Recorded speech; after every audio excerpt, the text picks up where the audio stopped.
So, good evening sa akin mga kasari. Ayan. So, time check natin is 10:15 p.m. Ayan. So, kanina pa tayo dito nakaupo kasi naghihintay-hintay na lang tayo ng mga pakunti-kunti mga bumibili dito sa akin tindahan. Kasi, diba, sayang naman. So, siguro magsara ako ng tindahan mga 11 p.m. na. Kasi meron pa naman bumibili pero pakunti-kunti. Ayan. So, 9 p.m. pa lang yata tahimik na yung mga customer ko. Ayan. Kaya, so, naisipan ko lang mag-share sa inyo ngayon dahil nga kaninang umaga dumating yung parcel ko from Shopee. So, kahapon kasi meron na pagbukas ng Shopee apps ko, nakita ko agad-agad may mga piso. So, dati kasi yung kapitbahay ko dito, na kwento niya sa akin na meron daw siyang na-order kay Shopee na piso-piso. Kasi nga, hindi na nga ako nagsha-Shopee. Itong sa cellphone ko na ito na ginagamit ko, talagang binura ko na yung application ng Shopee. Kasi palagi lang ako na-order sa TikTok. Ayan, simula nung nauso na yung mga online selling sa TikTok. So, doon na ako kasi nag-affiliate din ako sa TikTok. So, ngayon, nagulat ako kanina, may dumating dito sa akin, delivery boy. Sabi niya, Kati po, sabi niya ganun. Nagtaka ako, sabi ko, napaisip ako kasi alam ko wala naman ako order. Kasi kahapon, tinanong ko yung anak ko. Sabi ko, gusto mo ba ito? Sabi niya, try natin umorder kasi piso lang. Sabi niya, sige. Yun nga, may mga update pang pinagawa sa akin sa Shopee kahapon. Dahil nga matagal din ako matagal ko rin hindi nagamit yung aking Shopee apps.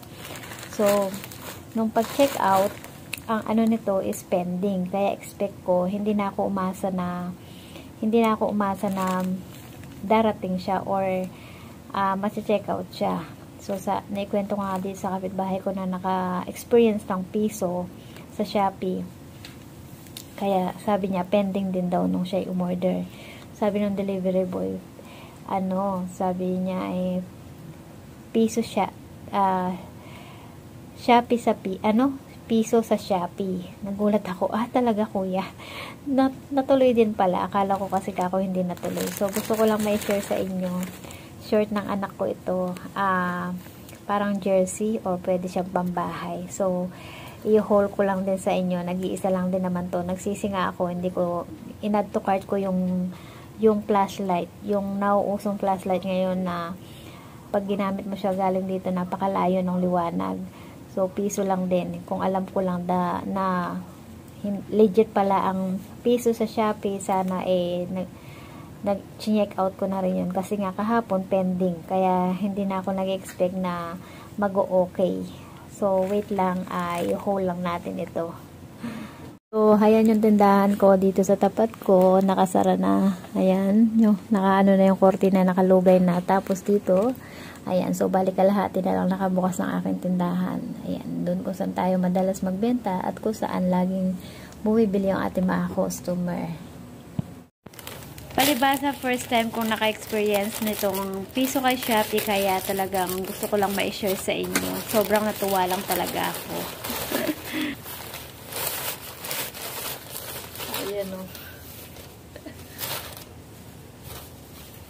Diba? Jersey siya. So, pwede siyang pangbahay. Ayan. Malaki rin pala to. Ayan.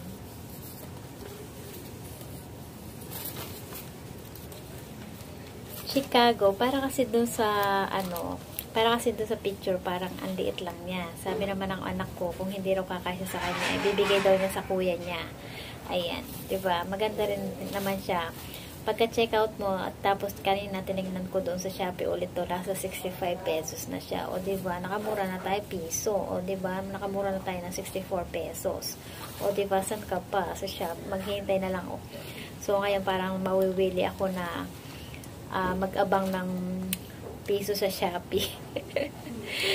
So, baka hindi na ako TikTok kasi sa TikTok ako laging na-order. Pero ngayon, mawiwili ako na mag-aabang sa piso sa Shopee. Nakaka-addict pala. Nangihinayang talaga ako dun sa flashlight na piso. Hindi ko siya na-check out. Diba? Sayang. So, yun lang mga kasari. Magliligpit-ligpit na ako ng pakunti-kunti dun sa ating mga nakasabit sa harapan ng ating tindahan para maya-maya ay makapagsara na tayo ng tindahan. Bye everyone. Good night.